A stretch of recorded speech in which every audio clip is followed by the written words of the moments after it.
नमस्कार दोस्तों, मैं नरेश आज आपको इस वीडियो में एक कहानी सुनाऊंगा जिसका नाम है एक बांझ औरत ने क्यों चुराया बच्चा। दोस्तों, अगर अभी तक आपने हमारा चैनल सब्सक्राइब नहीं किया है तो सब्सक्राइब ज़रूर करें।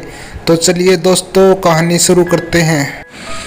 एक गांव में एक बहुत सुंदर लड़की थी जिसका नाम राधिका था और पूरे गांव में उससे सुंदर और कोई लड़की नहीं थी। तभी थोड़े ही दिनों में उसकी शादी एक जमींदार के लड़के से हो गई।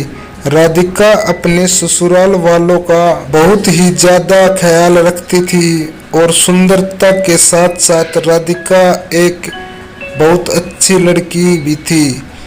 उसके सास ससुर और पति राधिका से हमेशा खुश रहते थे, लेकिन वो कहते हैं कि जीवन में पूरा सुख किसी को भी नहीं मिलता और ऐसा ही दुख राधिका के जीवन में भी आ गया। राधिका की शादी को 4 साल हो गए मगर उसके अभी तक एक भी बच्चा नहीं हुआ था। इस बात से वो बहुत ही ज़्यादा दुखी हो चुकी थी, लेकिन राधिका के ससुराल वालों ने आज तक उसे बच्चा न होने का एक भी ताना नहीं मारा था और राधिका ये जानती थी कि वो इसलिए नहीं बोल रहे क्योंकि वो उससे बहुत प्यार करते थे। लेकिन राधिका ये भी समझती थी कि औरत अगर किसी का वंश आगे न बढ़ा पाए तो उस औरत का जीवन बेकार है। अब समय बीतता गया मगर राधिका गर्भवती नहीं हो पाई और वो अंदर से बिल्कुल ही टूट चुकी थी और अब तो गांव की सभी औरतें राधिका को बांझ औरत कहने लगी थी और अपनी बहू बेटियों को उससे दूर रहने को कहती थी। ये सुनकर राधिका को बहुत ही ज़्यादा बुरा लगता था, लेकिन वो बेचारी करती भी क्या। अब राधिका बहुत परेशान होकर अपने पति से ये कहने लगी कि अब आप दूसरी शादी कर लीजिए क्योंकि शायद अब मैं कभी तुम्हारे बच्चे की माँ नहीं बन पाऊंगी और न ही तुम्हारा वंश आगे बढ़ा पाऊंगी। ये कहकर राधिका अपने पति के कंधे पर सिर रखकर बहुत रोने लगी। तभी उसका पति बोला कि राधिका, मैं तुमसे बहुत प्यार करता हूँ और मैं किसी और लड़की से शादी नहीं कर पाऊंगा, चाहे हमारा वंश आगे बढ़े या न बढ़े। इतने में ही उसके सास ससुर भी आ जाते हैं और वो अपनी बहू से कहते हैं कि बहू, तुम्हें हमारे वंश की चिंता करने की कोई ज़रूरत नहीं और अगर हमें पोता पोती की ज़रूरत पड़ी तो तुम कोई बच्चा गोद ले लेना, हम उसमें ही खुश हो जाएंगे, मगर तू दुखी मत हो बेटी।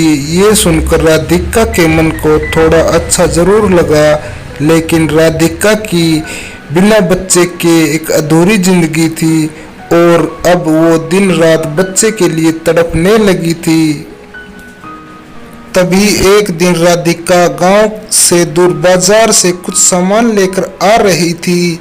तभी अचानक उसने देखा कि गांव के बाहर एक बड़ी नदी में एक नाव पलट गई थी और उसमें सवार नाव वाले सहित एक पति पत्नी और उसका एक छोटा सा बच्चा भी बहते हुए पानी में डूब रहा था। तभी राधिका कुछ नहीं सोच पाई कि वो क्या करे और उस समय वहां पर कोई भी नहीं था। अब राधिका तेजी से उस नदी के किनारे भागते हुए उस बच्चे को बचाने के लिए कूद गई, लेकिन राधिका को इतना ज़्यादा तैरना नहीं आता था। थोड़ा बहुत तैरना उसने अपने गांव की नदी में ही अपने पिताजी से सीखा था। तभी राधिका ने उस बच्चे को पकड़ तो लिया, मगर उस बच्चे के साथ अब वो भी उस नदी में बहने लगी थी। तभी वो बड़ी ही मुश्किलों से जैसे तैसे नदी के किनारे पहुंच गई, लेकिन अब वो गांव से बहुत दूर आ गई थी। तभी राधिका को एक बैलगाड़ी वाला मिल गया और वो उस बच्चे को लेकर देर रात को अपने ससुराल पहुंच गई तभी उसके ससुराल वालों ने पूछा कि तुम कहाँ थी, हम कितने परेशान हो गए थे। तब राधिका ने उन्हें नदी वाली सारी बात बता दी और उन्हें राधिका ने ये भी कहा कि इस बच्चे के माता पिता भी पता नहीं नदी में बहते हुए कहाँ चले गए, इसलिए इस बच्चे को मैं अपने साथ लेकर आ गई। तभी उस बच्चे को पूरे परिवार ने खिलाया और घर का माहौल भी बहुत ही खुशहाल हो गया था। और अब राधिका और उसका पति उस बच्चे के साथ बहुत ही ज्यादा खुश थे। अब धीरे धीरे समय बीतता गया और वो बच्चा भी अब 2.5 साल का हो गया था और उस बच्चे से पूरे परिवार को ही बहुत ही ज्यादा लगाव हो गया था।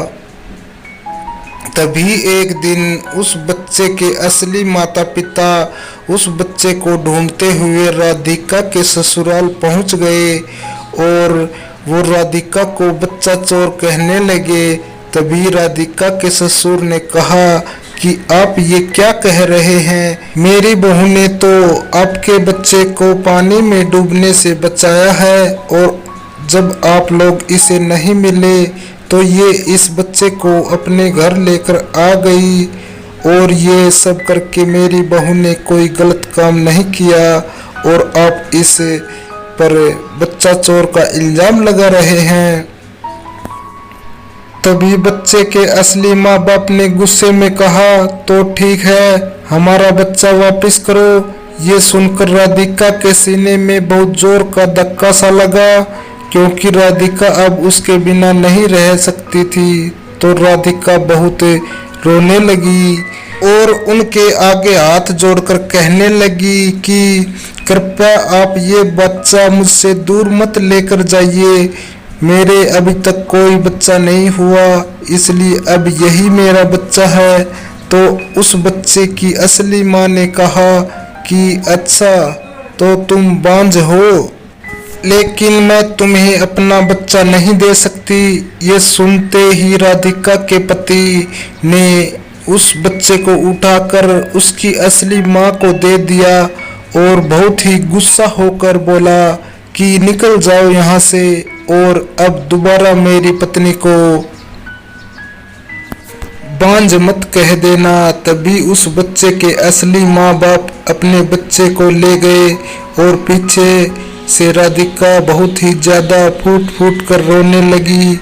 अब कई दिन बीत गए मगर वो बच्चा उनके पास बिल्कुल भी नहीं रह पा रहा था और वो बीमार भी हो चुका था।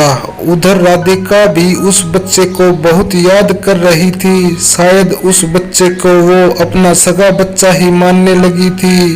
तभी राधिका कुछ दिनों के लिए अपने पीहर जाने लगती है ताकि वो उस बच्चे को भूल सके, लेकिन अचानक ही राधिका चक्कर खाकर नीचे गिर जाती है। तो जल्दी से उसका पति उसे उठाकर अंदर ले जाता है और वो जल्दी से किसी वेद को बुला कर लाता है। तो वेद ने कहा कि राधिका माँ बनने वाली है।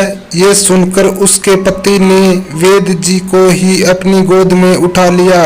ये देखकर राधिका और उसके सास ससुर बहुत हंसने लगे।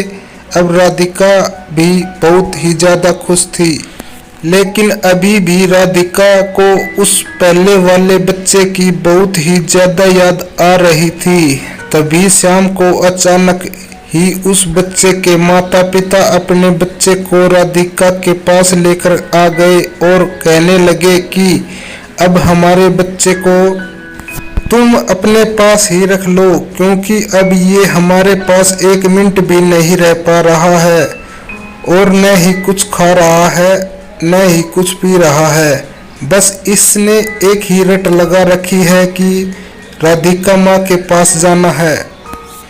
और मुझे माफ कर देना राधिका, तुमने तो मेरे बच्चे को बचाया था और मैंने तुम्हें गुस्से में बांझ ही कह दिया। अब इस बच्चे पर सिर्फ तुम्हारा ही हक है क्योंकि तुमने इसे बचाया भी और इसका पालन पोषण भी किया। ये सुनकर राधिका ने कहा कि बहन तुम ही क्या, मुझे तो इस गांव की कई औरतें बांझ ही कहती हैं, मगर मैं उनकी बातों का बुरा नहीं मानती, क्योंकि जो ईश्वर करता है वो ही होता है।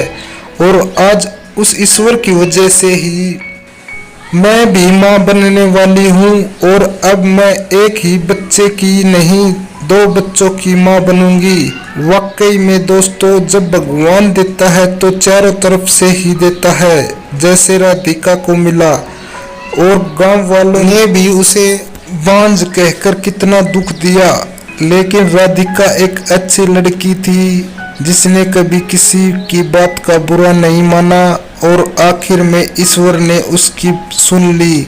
लेकिन दोस्तों, जीवन में ऐसा तो किसी के साथ भी हो सकता है, मगर उसे बांझ कहना बिल्कुल ही गलत बात है। इस बात का हमें ध्यान रखना चाहिए। धन्यवाद जी। कृपया करके चैनल को सब्सक्राइब जरूर करें। Thank you. Thanks for watching us.